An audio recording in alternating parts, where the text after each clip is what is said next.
The right medical college. तुम्हारे mind में कहीं ना कहीं तुम्हारे माइंड में ये है कि तुम्हें कौन सी कॉलेज लेगी, तो इतना ज़्यादा मत सोचना पीजी की। पहले तुम नीट यूजी कर लो। नीट यूजी में आते आते तुम्हारे पास ये हो जाएगा कि पीजी ठीक है, होगी तो हो जाएगी, नहीं होगी तो नहीं होगी। मतलब इस फैक्टर को इतना ज़्यादा लोड मत देना, क्योंकि तुम्हें एट द एंड पढ़ना खुद है। कोई टीचर मैटर नहीं करता, कोई कुछ मैटर नहीं करता। इससे बढ़िया तुम ड्रॉप ले लोगे तो वो चेन्नई कॉलेज मत भरना, क्योंकि सेकंड राउंड में फ्री एग्जिट नहीं होता है।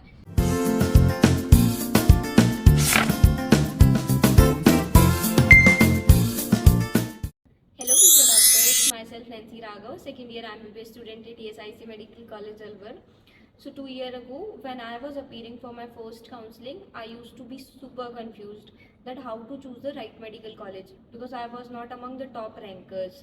Should I focus on the AIMS tag, or should I focus the location factor, or are there any other important factor that should be considered?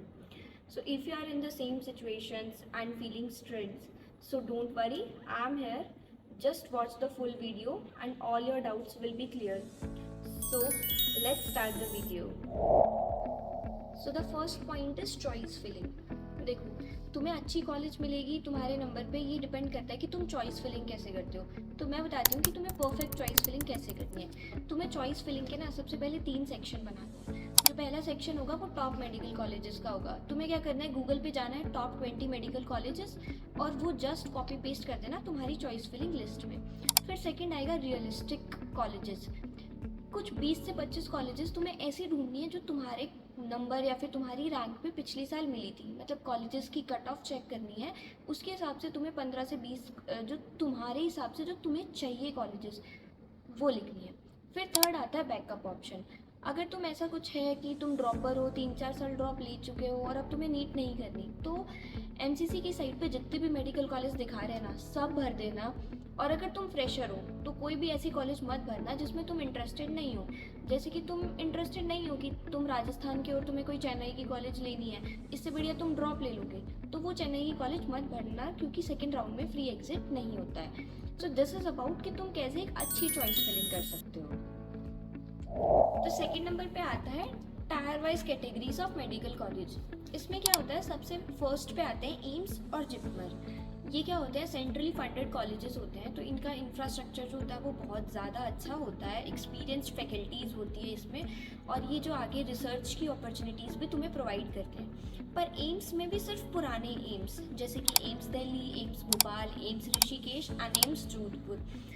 जो न्यूअर एम्स होते हैं उनका एक disadvantage होता है, जैसे कि रायबरेली, भटिंडा, कि उनमें इंफ्रास्ट्रक्चर तो बहुत अच्छा होता है, पर उनमें जो पेशेंट लोड होता है वो बहुत ज़्यादा कम होता है। So don't blindly choose a AIIMS just for the AIIMS tag. मतलब लोग कहते हैं ना कि हमें तो बस एम्स का टैग चाहिए, तो हम चाहे कहीं भी चले जाएंगे, तो तुम्हें ऐसा नहीं करना है। सेकेंड नंबर पे आती है टॉप गवर्नमेंट मेडिकल कॉलेजेस। जैसे स्टेट की एक टॉप गवर्नमेंट मेडिकल कॉलेज होती है, जैसे फॉर एग्जांपल राजस्थान की एसएमएस मेडिकल कॉलेज है, हरियाणा की पीजीआई रोहतक है, कोलकाता की आरजीकर मेडिकल कॉलेज है।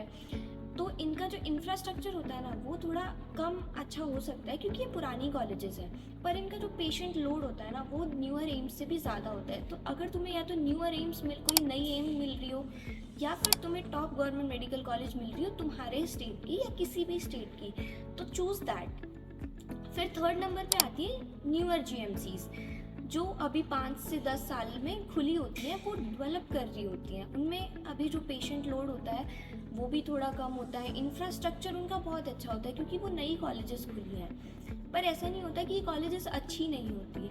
I am ESIC medical college Alwar, और इसका जो पहला बैच है वो 2021 का है, और मुझे यहाँ पे कोई भी दिक्कत नहीं आती, मैं किसी भी चीज़ के लिए स्ट्रगल नहीं करती। तो ऐसा नहीं होता कि जो न्यूअर जीएमसीज होती हैं वो ख़राब होती हैं। सो दिस इज़ कि तुम्हें कैसे सेलेक्ट करना है, तुम्हें कैसे प्रायोरिटी देनी है कॉलेज को।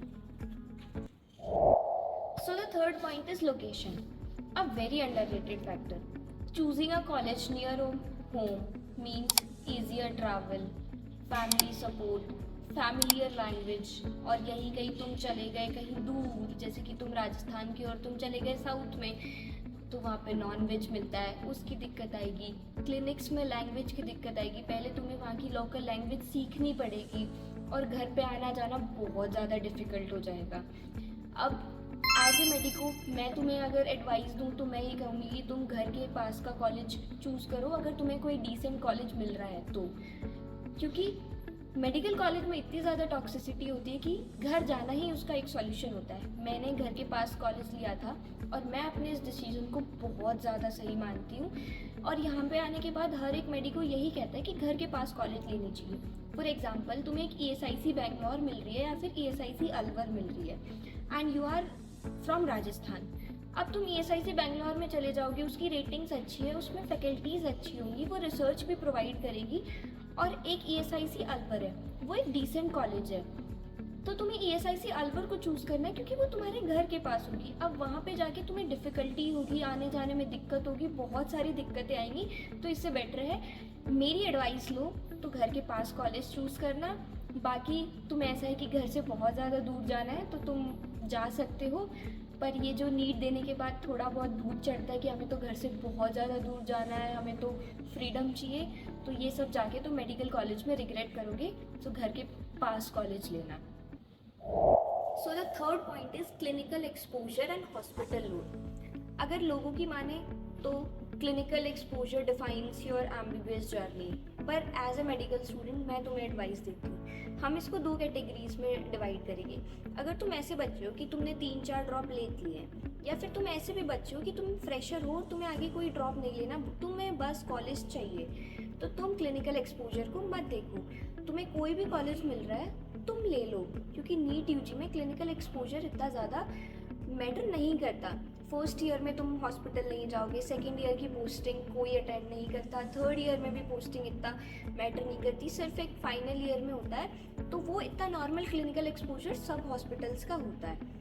अब अगर तुम फ्रेशर हो और तुम्हें 2 कॉलेजेस मिल रही हैं, जैसे कि एक एम्स गोरखपुर है और एक GMC नागपुर है, तो in this case you will choose the college with high patient load. अब तुम्हें जाना तो किसके साथ चाहिए था कि एम्स का टैग है, I will go with AIIMS Gorakhpur, पर नहीं, ऐसी गलती मत करना। एम्स गोरखपुर बहुत नई कॉलेज है, वहाँ का जो पेशेंट लोड है वो बहुत ज़्यादा कम है, बल्कि जो GMC नागपुर है वो बहुत पुरानी कॉलेज है, उसका जो पेशेंट लोड है वो बहुत ज़्यादा है। तो in this case you have to choose GMC Nagpur just because उसमें पेशेंट लोड ज़्यादा है। तो थोड़ा दिमाग लगा के चूज़ करना, don't blindly go for AIIMS tag. So the fifth point is academics and teaching quality. तो जो ओल्डर GMCs होती है ना, उनकी जो एकेडमिक्स फैकल्टी होती है वो बहुत ज़्यादा अच्छी होती है, पर एट द सेम टाइम ये भी हो सकता है कि ओल्डर GMC तो उनमें कोई टीचर्स ही ना मिले। पर at the end as a medical student मैं तुम्हें बता रही हूँ कि तुम्हें पढ़ना आगे घर पे ही है, तुम्हें सेल्फ स्टडी से ही पढ़ना है, क्लासेस में कोई इतना ध्यान नहीं देता। तो तुम इस फैक्टर को इतना ज़्यादा मत सोचना कि मतलब ऐसे किसी स्टेट में कॉलेज मिल रहा हो तुम्हें, तुम्हारे घर के पास कॉलेज मिल रहा हो और वो डिसेंट कॉलेज हो, या फिर थोड़ा सा नया कॉलेज हो, या फिर एक बहुत दूर थोड़ा पुराना कॉलेज मिल रहा हो, तो अपने घर के पास ही रहना। मतलब इस फैक्टर को इतना ज़्यादा लोड मत देना, क्योंकि तुम्हें एट द एंड पढ़ना खुद है, कोई टीचर मैटर नहीं करता, कोई कुछ मैटर नहीं करता। The fifth point is hostel life and campus. कोई कितना भी बोले कि कैंपस मैटर नहीं करता, पर कैंपस मैटर करता है, हॉस्टल भी मैटर करते हैं। तुम्हें यहाँ पे अपने 5.5 साल निकालने हैं, कोई 1 या 2 साल की डिग्री नहीं है जो तुम ऐसे ही निकाल दोगे, तुम उससे कैंपस में तुम्हें 5.5 साल रहना है। तो कैंपस के बारे में थोड़ा सा देखना, थोड़ी सी लोकेशन को, कॉलेजेस को देखना, पहले गूगल पे सर्च करना, उसी के बाद ही किसी कॉलेज में जाना। कहीं तुम ऐसे कॉलेज में चले गए जहाँ पे कोई कनेक्टिविटी नहीं है, पहले तुम्हें ट्रेन से जाना पड़ रहा है, फिर तुम्हें बस से जाना पड़ रहा है, फिर कुछ और चेंज करना पड़ रहा है, तो बिल्कुल ऐसा मत करना। जिसका कैंपस अच्छा हो, जिससे कनेक्टिविटी अच्छी हो, वैसा ही कॉलेज चूज़ करना, because you are going to spend here your life's 5.5 years. So the 7th point is internship, stipend and bond. यहाँ पे ना बहुत लोग गलती कर देते हैं कि वो बोन चेक नहीं करते। कुछ स्टेट ऐसे हैं जहाँ पे 5 से 10 साल का बोन है, तो वहाँ पे मत जाना please, you will definitely regret. 2-3 साल का बोन होता है ना, वो एक टॉलरेबल होता है कि तुम 5 साल के बाद 2-3 साल वहाँ रह सकते हो, पर 5-10 साल नहीं रहा जाता। तुम राजस्थान के स्टूडेंट हो और चले गए साउथ के स्टेट में जहाँ 7 साल का बोन्ड है, तो फिर तुम्हारे लिए अपनी लाइफ के 11-12 साल घर से दूर साउथ में रहना बहुत ज़्यादा मुश्किल हो जाएगा। और फिर अगर उस बॉन्ड को हम डिसकंटिन्यू करते हैं तो जो पेनल्टी अमाउंट है वो बहुत ज़्यादा होती है। इसी में होता है इंटर्नशिप स्टाइपेंड। हम ये चेक करते ही नहीं कि वहाँ पे इंटर्नशिप स्टाइपेंड कितना मिलता है। इसमें एक बेनिफिट होता है कि जो ESIC कॉलेज है, अगर तुम्हारे स्टेट में ESIC कॉलेज है और कोई तुम्हें न्यू और GMC मिल रही है तो तुम ESIC को चूज़ करना, क्योंकि यहाँ पे इंटर्नशिप स्टाइपेंड GMC से ज़्यादा होता है। अब इसका क्या होगा कि तुम टेलीग्राम, इंस्टाग्राम पे तुम्हारे सीनियर्स को ढूंढो, मतलब तुम्हें जिस कॉलेज की नॉलेज चाहिए तो उस पर तुम सोशल मीडिया पे ढूंढो, इंस्टाग्राम पे कोई तुम्हारा सीनियर मिल जाएगा, उससे सारी जो डिटेल्स है वो तुम लो कि इंटर्नशिप स्टाइपेंड कितना मिलता है, वहाँ का लोकेशन कैसा ही है, वहाँ का कैंपस कैसा है, एकेडमिक्स कैसी है, तो तुम इससे जो होगा तुम्हारे लिए ईजी होगा। Now the 8th point is PG preparation. अगर तुम PG की बारे में सोच रहे हो तो कुछ कॉलेजेस ना बहुत ज़्यादा हेक्टिक होते हैं, मतलब उनका क्लिनिकल लोड इतना ज़्यादा होता है कि तुम्हें PG के लिए वहाँ पे टाइम ही नहीं मिलेगा। पर ये कुछ ज़्यादा फैक्टर मैटर नहीं करता, क्योंकि हॉस्पिटल एक्सपोजर जहाँ ज़्यादा होगा तो तुम्हारी नॉलेज भी ज़्यादा होगी, उतना ही तुम्हें PG में हेल्प मिलेगा। तो इतना ज़्यादा मत सोचना PG की, पहले तुम नीट UG कर लो। नीट UG में आते आते तुम्हारे पास ये हो जाएगा कि PG ठीक है, होगी तो हो जाएगी, नहीं होगी तो नहीं होगी। Last and final point is realistic colleges.